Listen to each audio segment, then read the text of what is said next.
ഇടുക്കിയിലെ ചെകുത്താൻ മലയ്ക്ക് താഴെയാണ് പൂമല എസ്റ്റേറ്റ്. ഇടുക്കി ഡാമിൻ്റെ വൃഷ്ടിപ്രദേശമായ അയ്യപ്പൻകോവിൽ പഞ്ചായത്തിൽ 200 ഏക്കർ വ്യാപിച്ചു കിടക്കുന്ന സുന്ദര സുരഭില ഭൂമിക്ക് അങ്ങകലെ കണ്ണത്ത ദൂരത്തോളം നിരന്നു കിടക്കുന്ന സഹ്യപർവ്വത മലനിരകൾ കാണാം. എവിടെയും കോടമഞ്ഞ് പുണർന്നു കിടപ്പുണ്ട്.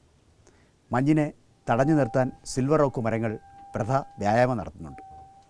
ഇനിയാണ് സുഗന്ധവ്യഞ്ജന തോട്ടത്തിലേക്കുള്ള യാത്ര. പൂമാല എസ്റ്റേറ്റിൽ നിന്നും സജ്ജീകരിച്ച വാഹനത്തിലൂടെ ദുഷ്കരമായ വഴികളിലൂടെ ഞങ്ങൾ യാത്ര ചെയ്യുകയാണ്. ഒരു കാലത്ത് കേരളത്തിൻ്റെ പെരുമ കടൽ കടത്തിയ സുഗന്ധവ്യഞ്ജനങ്ങളെ കാണാൻ കാപ്പിയും ഏലവും കുരുമുളകുമൊക്കെ അവിടെയുണ്ട്. അങ്ങോട്ടേക്ക് പോകാം.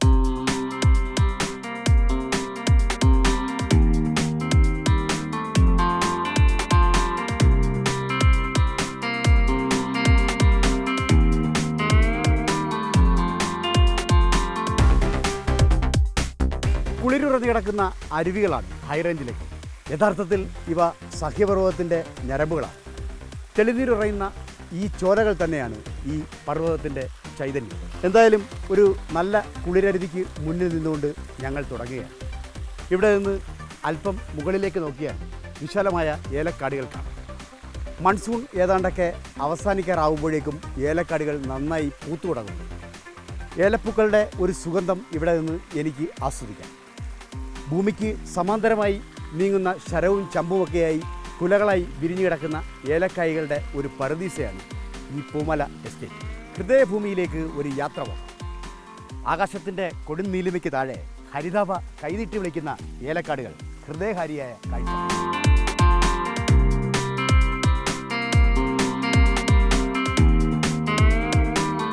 പൂമാല എസ്റ്റേറ്റിൽ 60 ഏക്കറോളം വരുന്ന ഹരിതാഭ നിറഞ്ഞ ഇടമാണ് ഏലക്കാടുകൾ. ഏതാണ്ട് 3000-ഓളം ചെടികൾ നിരനിരയായി നിൽക്കുന്ന വലിയ ഏലക്കാടിൻ്റെ നടുവിലാണ് ഇപ്പോൾ. ഏലക്കാടിൻ്റെ ഒരു സുഗന്ധം ഇവിടെ നിന്നാൽ ആസ്വദിക്കാം. മുല്ലപ്പെരിയാർ കുളിര് പകരുന്ന ഇടമാണ് പൂമാല എസ്റ്റേറ്റ്. ഒരുപക്ഷെ ഏലത്തിൻ്റെ ഈ സുഗന്ധം തന്നെയാവാം ബ്രിട്ടീഷ് അധിനിവേശങ്ങൾക്ക് ഇന്ത്യയെ പ്രേരിപ്പിച്ചു. കടൽ കടന്നു പോകുന്ന ഇന്ത്യൻ സുഗന്ധവ്യഞ്ജനങ്ങളിൽ ഏറ്റവും വിലയുള്ള ഇനം തന്നെയാണ് ഏലം. ഏലം ഒരു അത്ഭുത വിളയാണ്. ഏതാണ്ട് ഇപ്പോൾ ഈ എസ്റ്റേറ്റിൽ ഏലം ഏതാണ്ട് 3000-ഓളം ചെടികളുണ്ട്. ഏതാണ്ട് 10 അടി അകലത്തിൽ തന്നെയാണ് ഏലത്തിൻ്റെ നടിയിൽ.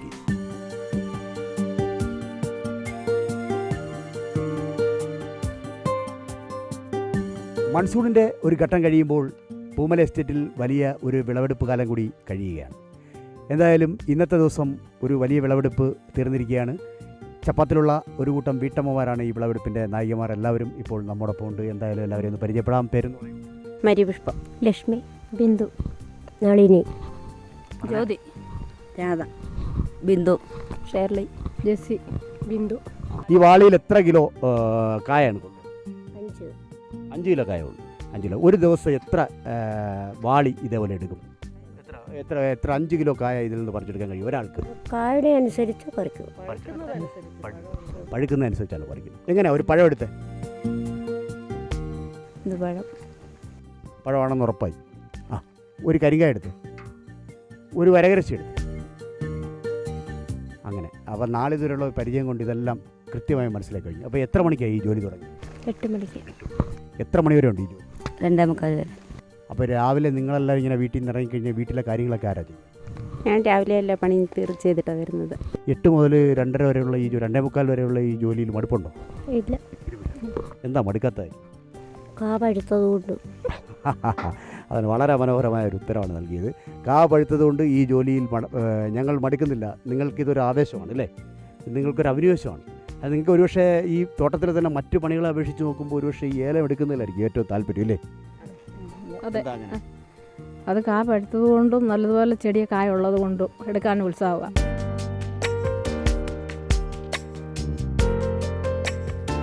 ഏലത്തിൻ്റെ ഒരു മാതൃസസ്യം എന്ന് പറയുന്നത് ഒരു തട്ടയാണ്. ഈ തട്ടയിൽ സാധാരണഗതിയിൽ നടുമ്പോൾ തന്നെ ഒരു മുളപ്പ് ഉണ്ടാകാറുണ്ട്. ഈ മുളപ്പിനെ നാം ചിമ്പ് എന്നാണ് വിളിക്കുന്നത്. തട്ടയും ചിമ്പും കൂടി ഒരുമിച്ച് നട്ട് കഴിയുമ്പോൾ തട്ട നല്ല രീതിയിൽ വളരുകയും അതിൽ നിന്ന് നിരവധി ചിമ്പുകൾ ഉണ്ടാവുകയും ചെയ്യും. ഏതാണ്ട് 2 വർഷമാണ് ഒരു തട്ടയുടെ ആയുസ് എന്ന് പൊതുവെ പറയപ്പെടുന്നത്. നല്ല രീതിയിൽ പരിപാലിച്ച് ഒരു അത്ഭുത വിളയാണ് ഏലം എന്ന് പറയാൻ കാരണം തന്നെ 18ാമത്തെ മാസം തന്നെ ഇതിൽ നിന്ന് വിളവെടുക്കാം എന്നുള്ളതാണ്. 18ാമത്തെ മാസം മുതൽ നന്നായി പരിചരിച്ചാൽ 18 വർഷം വരെ വിള നൽകുന്ന ഒരു അത്ഭുത സസ്യം തന്നെയാണ് ഏലം.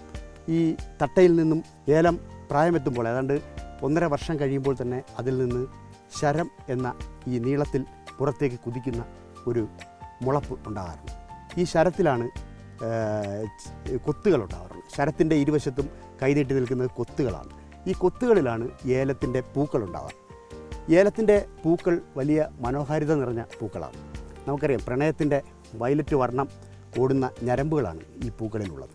ശുഭ്രശോഭയുള്ള പൂക്കളിൽ പ്രണയത്തിൻ്റെ ഈ വയലറ്റ് വർണ്ണം വിരിയുന്നതോടെ ചിത്രശലഭങ്ങളും തേനീച്ചകളുമൊക്കെ ഈ പൂക്കളിലേക്ക് ആകർഷിക്കപ്പെടും. അങ്ങനെയാണ് ഏലത്തിൻ്റെ പൂക്കളിൽ പരാഗണം നടക്കുക.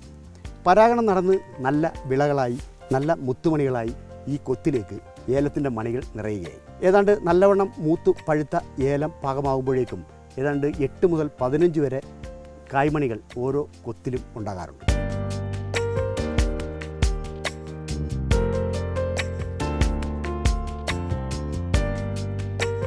മൺസൂൺ കാലമാണ് ഏലത്തിൻ്റെ വിളവെടുപ്പ് കാലം. ശരിക്കും പറഞ്ഞാൽ ജൂൺ മുതൽ നവംബർ വരെ. ഏതാണ്ട് ഒരു ശരത്തിൽ നിന്നും ഇരുപുറവുമായി വിരിയുന്ന 15ഓളം കൊത്തുകളിൽ നിന്ന് 8 മുതൽ 15 വരെ കായ്കളാണ് ഒരു വിളവെടുപ്പിൽ കിട്ടുക. ഈ വിളവെടുപ്പിനും ഒരു പ്രത്യേകതയുണ്ട്. ഏതാണ്ട് ഒരു കൊത്തിൽ വിരിഞ്ഞു നിൽക്കുന്ന 5 കായ്കളിൽ ആദ്യത്തെ കായ മൂത്ത് പഴുത്ത കായ പഴം എന്നും, രണ്ടാമത്തെ കായ കരിങ്കായ എന്നും, മൂന്നാമത്തെ കായ അല്പം കൂടി പ്രായം കുറഞ്ഞ കായ വരകരിയും എന്നാണ് പൊതുവെ പറയപ്പെടുക. ഈ 3 കായ്കളാണ് ഒരു വിളവെടുപ്പിൽ എടുക്കുക. ബാക്കിയുള്ളവയെ പിഞ്ച് കായ്കൾ എന്നാണ് അറിയപ്പെടുക. ഒരു വർഷത്തിൽ 4 മുതൽ 5 വരെ വിളവെടുപ്പ് കാലമുണ്ട്. ഓരോ വിളവെടുപ്പ് കാലവും 5 മുതൽ 10 കിലോ വരെ ഏലത്തിൻ്റെ മണികൾ പച്ചയ്ക്ക് പറിച്ചെടുക്കാൻ കഴിയും എന്നുള്ളതാണ് ഈ സസ്യത്തിൻ്റെ പ്രത്യേകത. 5 കിലോ കായ ഉണങ്ങിയാൽ 1 കിലോ ഉണക്ക ഏലം കിട്ടും. ശരാശരി 800 മുതൽ, ഗ്രേഡ് അനുസരിച്ച് 800 മുതൽ 1200 രൂപ വരെയാണ് ഏലം ലേലം വിപണിയിൽ പോവുക. ഏതാണ്ട് സുഗന്ധവ്യഞ്ജനങ്ങളുടെ ഇടയിൽ എക്കാലവും വില ലഭിക്കുന്ന, ഒരിക്കലും ഒരുപക്ഷെ കാലാവസ്ഥയിലെ ഏറ്റക്കുറച്ചിലുകളോ താളം തെറ്റുകളോ ഉണ്ടായാൽ പോലും വില ഒരിക്കലും മാറാത്ത ഒരു വിളയാണ് ഏലം എന്ന പ്രത്യേകതയുമുണ്ട്. പൂമാല എസ്റ്റേറ്റിൽ എന്തായാലും നിറസമൃദ്ധിയുടെ ഏലക്കാഴ്ചകളാണ് ഞങ്ങൾക്ക് കാണാൻ കഴിയുന്നത്. ഒത്തിരി മലനിരകൾക്ക് നടുവിലാണ്. മുല്ലപ്പെരിയാറിൻ്റെ കുളിര് ഒപ്പമുണ്ട്. പൂമല എസ്റ്റേറ്റിൻ്റെ പ്രവർത്തനങ്ങൾ വിശദീകരിക്കുവാൻ മാനേജർ ശ്രീ അനിരുദ്ധൻ നമ്മോടൊപ്പം ഉണ്ട്. നമസ്കാരം ശ്രീ അനിരുദ്ധൻ. നമസ്കാരം. ഈ പൂമല എസ്റ്റേറ്റ് എന്ന് കേൾക്കുമ്പോൾ ഒരുപക്ഷെ അധികം സഞ്ചാരികൾക്ക് അറിവുള്ള ഒരു സ്ഥലമല്ല. ധാരാളം പേർ ഇനി ഇവിടെ വരാനും സാധ്യതയുണ്ട്. അപ്പോൾ ആ രീതിയിലുള്ളൊരു ടൂറിസം ലൈൻ ഇപ്പോൾ ആലോചിക്കുന്നുണ്ട്. അത് ആലോചിക്കേണ്ട ഒരു കാര്യമാണ്. കാര്യം ഈ അടുത്ത പ്രദേശത്ത് ഇത്ര ഉയർന്ന ഒരു സ്ഥലവും ഇത്ര മനോഹരമായ പ്രകൃതി ഭംഗി കാണാൻ പറ്റുന്നൊരു സ്ഥലവും അധികമില്ല. അത് ഞങ്ങളുടെ ഓണർ ചിന്തിക്കേണ്ട ഒരു കാര്യമാണ്. ഞങ്ങളുടെ തോട്ടത്തിൻ്റെ ഉടമസ്ഥൻ എന്ന് പറയുന്നത് എബ്രാഹിം എന്ന് പറയും. അദ്ദേഹം കോട്ടയത്താണ് താമസിക്കുന്നത്. ടൂറിസത്തിന് വളരെയേറെ സാധ്യതയുള്ളൊരു സ്ഥലമാണ് ഞങ്ങൾ. പക്ഷേ ഇപ്പോൾ കൃഷിയാണ് മെയിനായിട്ട് ഉദ്ദേശിക്കുന്നത്. ഈ കൃഷി എന്ന് പറയുമ്പോൾ നമുക്കിവിടെ കാണാൻ കഴിയുന്നത് ഏതാണ്ട് 30,000 കൂടുതൽ ഏലച്ചെടികളുണ്ട്. അതോടൊപ്പം തന്നെ അത്രയും തന്നെ എണ്ണത്തിൽ തന്നെ കാപ്പി ഉണ്ട്, പിന്നെ കുരുമുളകുണ്ട്, അതുപോലെ തന്നെ മത്സ്യക്കുളങ്ങളുണ്ട്. അതോടൊപ്പം നിരവധി കൊച്ചു കൊച്ചു കൃഷികളുണ്ട്. ഓറഞ്ചുണ്ട്, പേരയ്ക്കയുണ്ട്, അങ്ങനെ നിരവധി കാര്യങ്ങളുണ്ട്. അപ്പോൾ ഇതിൽ നമ്മളൊരു കൗതുകത്തിന് വേണ്ടി ചോദിക്കുകയാണ്, ഈ വിളകളിൽ ഏറ്റവും ആദായം നൽകുന്നൊരു വിള ഏതാണ്? വിളകളിൽ ആദായം നൽകുന്നത് എന്ന് പറഞ്ഞു കഴിഞ്ഞാൽ കാപ്പിയും ഏലവും കുരുമുളകുമാണ് ഞങ്ങൾക്ക് മെയിനായിട്ടുള്ളത്. അതിനകത്ത് പിന്നെ ആദായം നൽകുക എന്ന് പറഞ്ഞു കഴിഞ്ഞാൽ പ്രകൃതിയുടെ കാലാവസ്ഥയുടെ അനുസരിച്ചുള്ള ഉൽപ്പാദനം കൂടുമ്പം ആ സമയത്ത് വിലയുണ്ടെങ്കിൽ എല്ലാം ആദായം തരുന്നതാണ്. എങ്കിലും പൊതുവെ കാപ്പിയാണ് ദീർഘകാലാടിസ്ഥാനത്തിൽ നോക്കുകയാണെങ്കിൽ ലാഭം തരുന്നത്, ഇതിൻ്റെ ആദായം തരുന്നതെന്ന് വേണം പറയാൻ. ഇപ്പോൾ ഏലത്തിൻ്റെ ഒരു വിളവെടുപ്പ് കാലത്ത് നല്ലൊരു സമയത്താണ് ഞങ്ങൾ വന്നത്. അപ്പോൾ ഏലത്തിൻ്റെ ഒരു വിളവെടുപ്പ് ധാരാളം വീട്ടമ്മമാരും എല്ലാം ഉൾപ്പെട്ട വലിയൊരു ആഘോഷമായിട്ട് തന്നെയാണ് നടക്കുന്നത്. ഈ ഏലത്തിൻ്റെ ഈ വിളവെടുപ്പ് കഴിഞ്ഞാൽ ഇതിനെ എവിടത്തേക്കാണ്, ഏത് വിപണിയിലേക്കാണ് ഇവിടുത്തെ ഏലം എത്തുക? ഞങ്ങൾ ഇവിടെ ഏലം സ്റ്റോറിൽ കൊണ്ടുവന്ന് അത് ഉണക്കി ചരക്കാക്കിയതിന് ശേഷം ഓപ്ഷന് വയ്ക്കുകയാണ്. ഓപ്ഷൻ ലേലം ഏജൻസികളുണ്ട്. അവർക്ക് പിന്നെ ലേലത്തിന് വെച്ച് കഴിഞ്ഞ് അവിടെ നിന്ന് കച്ചവടക്കാർ ലേലം പിടിച്ചെടുക്കുക ചെയ്യുന്നത്. അത് കയറ്റുമതിക്കും പല ആവശ്യത്തിന് അവർ ഉപയോഗിക്കും. ഈ ഏലത്തിന് തന്നെ വിവിധ ഗ്രേഡുകളുണ്ട്. അതെ, വിവിധ ഗ്രേഡുകളുണ്ട്. നമ്മുടെ ഏലത്തെ ഏതൊക്കെ ഗ്രേഡുകളായിട്ടാണ് തിരിച്ചിരിക്കും? ഞങ്ങളിവിടെ ഗ്രേഡ് തിരിക്കാറില്ല. ഞങ്ങളിവിടെ മുഴുവൻ ഉണങ്ങിയിട്ട് ഒറ്റ ലോട്ടായിട്ട് തന്നെയാണ് പതിയാൻ വയ്ക്കുന്നത്. നമുക്ക് മൊത്ത വിപണിയിൽ എത്രത്തോളം രൂപ ഈ ഏലത്തിന് കിട്ടാറുണ്ട്? ഏലത്തിന് ഇപ്പോൾ ശരാശരി 800 മുതൽ 1200 രൂപ വരെ വിലയുണ്ട്. പക്ഷേ അത് ഈ ഉൽപ്പാദനം കൂടുമ്പോൾ മഴ കൂടുകയും ചെയ്യുമ്പോഴത്തേന് കുറഞ്ഞു വരികയാണ് സാധാരണ. ഈ വർഷം അല്പം ഉൽപ്പാദനം കാണുന്നുണ്ട്. ഉൽപ്പാദനം കൂടുമ്പോൾ വില കുറയും. ശരിക്കും മഴയെ ആശ്രയിച്ചാണ് ഏലത്തിൻ്റെ ഒരു നിലനിൽപ്പ്. തീർച്ചയായിട്ടും മഴയെ മാത്രം ആശ്രയിച്ചാണ്. എങ്ങനെയാണ് മഴക്കാലം ഏതൊക്കെ തരത്തിലാണ് ഈ ഏലത്തിന് അനുയോജ്യമാകുക? മഴക്കാലം ഒരു ഫെബ്രുവരി മാർച്ചിൽ ഒക്കെ കിട്ടുന്ന മഴകൾ ഏലത്തിന് വളരെ ഉൽപ്പാദനം ഉണ്ടാകാനായിട്ട് വളരെ അനുകൂലമാണ്. രണ്ടാമത് മഴ കൂടിക്കഴിഞ്ഞാൽ ഏലത്തിന് ഭയങ്കരമായ ദോഷവുമുണ്ട്. ഈ മഴ കൂടുമ്പോൾ ഉണ്ടാകുന്ന ദോഷം എന്താ? മഴ കൂടുമ്പം ജൂൺ മാസം ജൂലൈയിലൊക്കെ മഴ കൂടുമ്പോൾ ഉണ്ടാകുന്ന ദോഷം എന്ന് പറഞ്ഞാൽ ഇതിന് ബാധിക്കുന്ന കീടരോഗമാണ്. ഏറ്റവും പ്രധാനമായിട്ടുണ്ടാകുന്ന അഴുകലാണ്. അഴുകൽ വന്നു കഴിഞ്ഞാൽ കായും എല്ലാം അഴുകിപ്പോവും, ചെടിയും അഴുകിപ്പോവും. അത് വളരെ രൂക്ഷമായ ഒരു പ്രതിസന്ധിയാണ്. അപ്പോൾ അഴുകൽ രോഗത്തിന് എന്തെങ്കിലും പ്രതിവിധി ഉണ്ടോ? അഴുകൽ രോഗത്തിന് നമ്മൾ കുമിൾനാശിനി കൊടുക്കും. സാധാരണ ബോർഡോ മിശ്രിതം ആണ് പ്രധാനമായിട്ടും കൊടുക്കുന്നത്.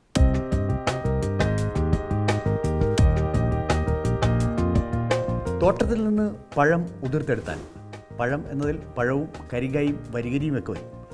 ഉതിർത്തെടുത്താൽ അത് വാളികളിൽ ശേഖരിച്ച് നേരെ ചാക്കുകളിൽ കെട്ടിവെക്കുകയാണ് ആദ്യ പടി. തുടർന്ന് അത് ഡ്രൈയിങ് റൂമിലേക്ക് വരുന്നതിന് മുമ്പ് തന്നെ കഴുകൽ എന്നൊരു പ്രക്രിയ കൂടി നടത്താനുണ്ട്. ഏലപ്പഴത്തിലും കരിങ്കായിലും വരികരിയിലും ഒക്കെ പൊതിഞ്ഞിരിക്കുന്ന അഴുക്കുകൾ മൊത്തവും കഴുകി നീക്കുന്നതിന് മുമ്പ് തന്നെ എത്ര കിലോ തൂക്കമെത്തി എന്ന് കൃത്യമായി തിട്ടപ്പെടുത്തുന്നതിനായി ത്രാസിലേക്കാണ് ആദ്യം പോകുന്നത്. ആദ്യപടിയായി ഇപ്പോൾ ഇവിടെ 1, 2, 3, 4 ചാക്കുകൾ എത്തിയിരിക്കുകയാണ്. അതിൻ്റെ തൂക്കം അളന്ന് തിട്ടപ്പെടുത്തിയ ശേഷമാണ് ഇത് വാഷിംഗ് റൂമിലേക്ക് പോകുന്നത്.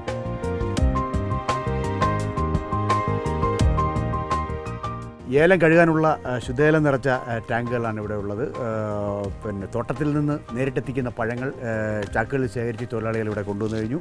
അത് ഇനി നേരെ ഈ ശുദ്ധേലം നിറച്ച ടാങ്കുകളിലേക്കാണ് പോകുന്നത്. ശുദ്ധേലത്തിലാണ് ആദ്യം ഏലത്തിൻ്റെ പഴങ്ങൾ കഴുകിയെടുക്കാറുള്ളത്. വളരെ അപൂർവമായി മാത്രം മഴക്കാലം അല്ലെങ്കിൽ മാത്രം അപ്പക്കാരം കൂടി ചേർത്ത വെള്ളത്തിലേക്ക് കഴുകിയെടുക്കുന്ന ഒരു രീതിയും അനുവർത്തിക്കുന്നുണ്ട്. മറിക്കാം അല്ലേ?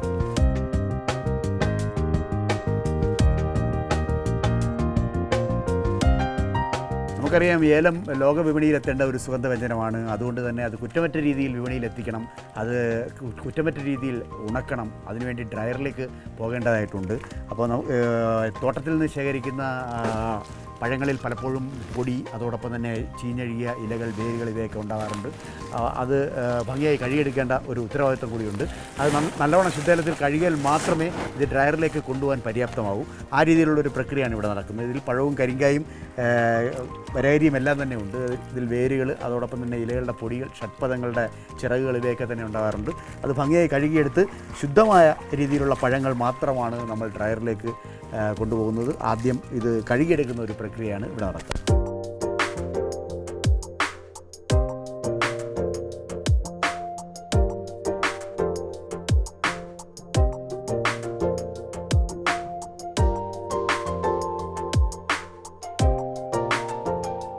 ലോകവിപണിയിൽ ലോകോത്തര നിലവാരത്തിലേക്ക് എത്തേണ്ട ഏലം പ്രത്യേക സുരക്ഷാ ക്രമീകരണങ്ങളോടെയാണ് ഉണക്കേണ്ടത്. അതിനായി പ്രത്യേക സുരക്ഷാ ക്രമീകരണങ്ങളുള്ള ഡ്രയർ റൂമിലാണ് അത് എത്തുക. നന്നായി കഴുകിയെത്തുന്ന ഏലം പ്രത്യേക ഡ്രയറിനുള്ളിൽ നിക്ഷേപിച്ചു കഴിഞ്ഞാൽ പിന്നീട് താപനില ക്രമീകരിക്കുകയാണ് ആദ്യപടി.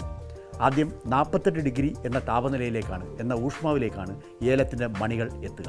തുടർന്ന് ഓരോ 4 മണിക്കൂറിന് ശേഷവും 2 ഡിഗ്രി എന്ന നിലയിൽ താപനില ഉയർത്തിക്കൊണ്ടുവരും. ഈ ഊഷ്മാവ് ഏതാണ്ട് 60 ഡിഗ്രി സെൽഷ്യസ് ആവുന്നതോടെ പിന്നീട് ഓരോ 4 മണിക്കൂറിലും 5 ഡിഗ്രി എന്ന രീതിയിലേക്കുള്ള ചാട്ടമാണ്. ഒടുവിൽ 80 ഡിഗ്രി എന്ന ഊഷ്മാവിലെത്തുമ്പോഴേക്കും ഏലം തേപ്പ് സമയമായി അല്ലെങ്കിൽ തേപ്പ് ചൂടിലായി എന്ന് സാധാരണ ഭാഷയിൽ ഇവിടെ ഇടുക്കിക്കാർ പറയും. തേപ്പ് ചൂടെന്നാൽ ഏലം നന്നായി ഉണങ്ങി അതിൻ്റെ ഞെടുപ്പും പൂവും മാത്രം വരുന്ന സമയം എന്നർത്ഥം. തുടർന്ന് 80 ഡിഗ്രി ഊഷ്മാവിൽ നിന്ന് ഏലത്തെ മാറ്റിക്കഴിഞ്ഞാൽ തേപ്പ് മെഷീനിലേക്കാണ് മാറ്റുക. തേപ്പ് മെഷീൻ എന്നാൽ ഗ്രൂമർ, അതായത് ഏലത്തിൻ്റെ ഞെടുപ്പും പൂവുമൊക്കെ പൊടിച്ചു കളഞ്ഞ് അത് വിപണിയിലെത്തിക്കുവാൻ പാകമാക്കും എന്നർത്ഥം. ഇനി തേപ്പ് ചൂട് 80-ലെത്തിയാൽ നമുക്ക് ഗ്രൂമറിലേക്ക് പോകാം.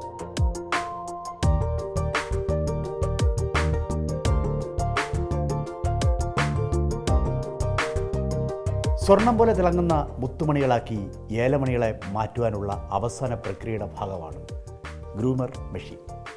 ഗ്രൂമർ മെഷീനിൽ മറ്റൊന്നുമല്ല, 80 ഡിഗ്രി വരെ ഊഷ്മാവിൽ നിന്ന് ഡ്രയറിൽ നിന്ന് പുറത്തു വരുന്ന ഏലം മണികളുടെ ഞെടുപ്പും പൂവും എല്ലാം മാറ്റി ഈ ഗ്രൂമർ മെഷീനിൽ നന്നായി തേച്ച് പുറത്തെടുക്കുന്ന രീതി ആണ് അനുവർത്തിക്കുക. ഈ ഞെടുപ്പും പൂവും മാറ്റുന്ന അവശിഷ്ടം ഈ മെഷീനിൽ നിന്ന് പൂർണ്ണമായും പുറത്തു വരും. മറ്റൊന്നുമല്ല, ഈ മെഷീൻ്റെ ഉള്ളിൽ പലകയുടെ പൽചക്രങ്ങളാണ്. ഈ പലകയുടെ പൽചക്രങ്ങൾക്കുള്ളിൽ തേഞ്ഞും മറിഞ്ഞും ഉരുണ്ടും തിരിഞ്ഞും ഒക്കെ പാകപ്പെട്ടു വരുന്ന ഏലമണികൾ പുറന്തോടിനുള്ളിൽ നല്ല സ്വർണ്ണവർണ്ണമായി പുറത്തു വരും. വിപണിയിൽ ഏറെ മൂല്യമുള്ള, ഏറെ ഗ്രേഡ് തിരിക്കാവുന്ന ഏലയ്ക്ക ഉണ്ടാക്കാവുന്ന ഈ പ്രക്രിയയാണ് ഗ്രൂമർ പ്രക്രിയ. ഗ്രൂമർ പ്രക്രിയ ആരംഭിക്കാൻ പോവുകയാണ്.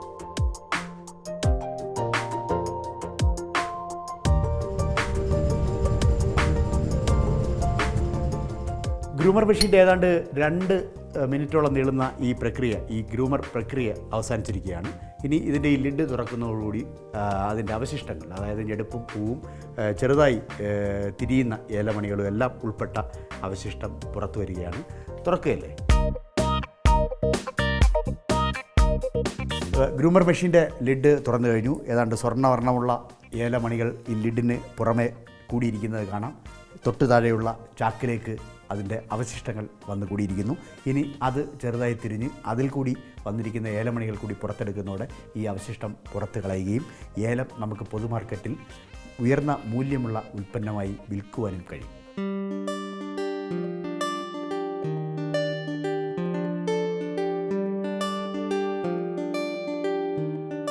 എന്തായാലും ഗ്രൂമർ മെഷീനിൽ നിന്ന് ചെറു ചൂടോടുകൂടി സ്വർണ്ണ വർണ്ണമുള്ള ഏലം മണികൾ എൻ്റെ കൈകളിലെത്തിയിരിക്കുകയാണ്. ലോകമെമ്പാടും എലറ്റേറിയ അമോമം എന്ന ശാസ്ത്രനാമത്തിൽ അറിയപ്പെടുന്ന ഏലം വിപണിയിൽ ഏറെ മൂല്യമുള്ള സുഗന്ധ വ്യഞ്ജനമാണ്. നമുക്കറിയാം, ഇന്തോനേഷ്യയിലും ബംഗാളിലും ബർമയിലുമൊക്കെ തന്നെ വിളയുന്ന ഏലത്തിൻ്റെ ലോക തലസ്ഥാനമായിരുന്നു ഒരിക്കൽ ഇന്ത്യ. ഇപ്പോൾ പൂമല എസ്റ്റേറ്റിൽ വിളവെടുത്ത ഈ ഏലം നിരവധി ഗ്രേഡുകളായി തിരിഞ്ഞ് കേരളത്തിലെ തന്നെ ഏറ്റവും വലിയ ഓപ്ഷൻ വിപണിയിൽ എത്തുകയാണ്. ഇന്ത്യയിൽ തന്നെ ഏറ്റവും വലിയ ഏലയ്ക്ക വിപണി എന്നറിയപ്പെടുന്ന വണ്ടൻമേടിലാണ് ഇവ എത്തുക. ലോകത്തിലെ ഏറ്റവും വലിയ ഏലയ്ക്ക ലേല കേന്ദ്രവും വണ്ടൻമേട് തന്നെ. വണ്ടൻമേടിൽ നിരവധി അന്താരാഷ്ട്ര കമ്പനികൾ, വിദേശ കമ്പനികൾ ഇവയുടെ പ്രതിനിധികളെത്തി ഈ ഏലം ഏറ്റുവാങ്ങും. അവയ്ക്ക് നല്ല വിപണി മൂല്യം നൽകുകയും ചെയ്യും. നമുക്ക് പേരറിയാവുന്ന വിവിധ രാജ്യങ്ങളിൽ നമുക്ക് പേരറിയാത്ത വിവിധ ഉപഭോക്താക്കളുടെ അടുത്തേക്ക് പോകുന്ന ഈ ഏലം നമ്മുടെ പൂമല എസ്റ്റേറ്റിൽ നിന്നാണ് എന്നറിയുമ്പോൾ വലിയ അഭിമാനം തോന്നുന്നുണ്ട്. കടലിനക്കരെയുള്ള നിരവധി തീന്മേശകളിൽ സ്ഥാനം പിടിക്കാൻ പോകുന്ന ഈ ഏലത്തിനും പൂമല എസ്റ്റേറ്റിനും അഭിവാദനങ്ങൾ നേരുക എന്നതാണ് ഇപ്പോൾ ചെയ്യാൻ കഴിയുന്നത്.